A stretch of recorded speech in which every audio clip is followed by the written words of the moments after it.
Hello সবাইকে। শীতকালে পিঠে পুলির আমেজ কিন্তু লেগেই থাকে।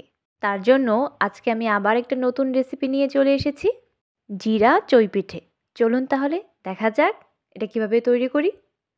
শীতকালে পিঠে সবাই ভীষণ পছন্দ করে, আর যদি হয় জিরা চই তাহলে তো কথাই নেই।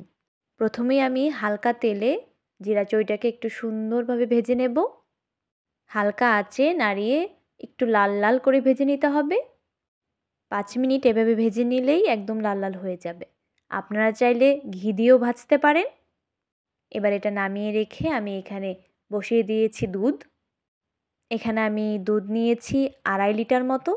আপনারা আপনাদের পরিমাণ মতো ব্যবহার করবেন। দুধটা ভালোভাবে ফুটে আসলে আমি এই পর্যায়ে অ্যাড করে দেব চই পিঠাটা। চই পিঠাটা একদম ছোট ছোট, এই কারণে এটাকে বলা হয় জিরা চই পিঠে। এই তো এবার এটাকে আমি খুব সুন্দরভাবে ফুটতে দেব, আর আমি একদম নাড়াতে থাকবো, নয়তো আবার পিঠেটা জমে যাবে।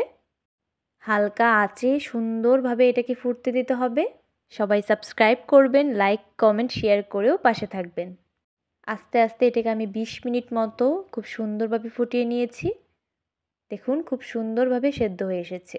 সেদ্ধ হয়ে আসলেই কিন্তু চিনি ইউজ করতে হবে, আগে ব্যবহার করা যাবে না। আমি এখানে চিনি দিয়ে দিয়েছি পরিমাণ মতো। চিনিটাকে ধাপে ধাপে ইউজ করতে হবে, যে যেরকম চিনি খেতে পছন্দ করেন। এরপর আমি দিয়ে দিলাম 2টো এলাচ, এতে গন্ধটা খুব সুন্দর আসে।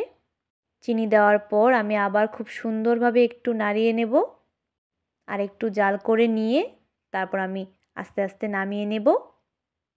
দেখুন পিঠেটাও একদম সেদ্ধ হয়ে এসেছে, আর দুধটাও একদম ঘন হয়ে এসেছে। এই তো আমি নামিয়ে নিয়েছি। দেখুন কি সুন্দর হয়েছে। অবশ্যই আপনারাও এভাবে বাসায় ট্রাই করে দেখবেন, খেতে কিন্তু ভীষণ মজা হয়। আর চাইলে উপর থেকে কিন্তু কয়েকটা কিশমিশ ছড়িয়ে দিতে পারেন, এতে খেতে কিন্তু আরও ভালো লাগবে। ঠান্ডা হয়ে জমে যাওয়ার পরে এই যে দেখতে এরকম হয়েছে। নতুন রেসিপি নিয়ে আবার আসবো। সবাই ভালো থাকবেন। ধন্যবাদ।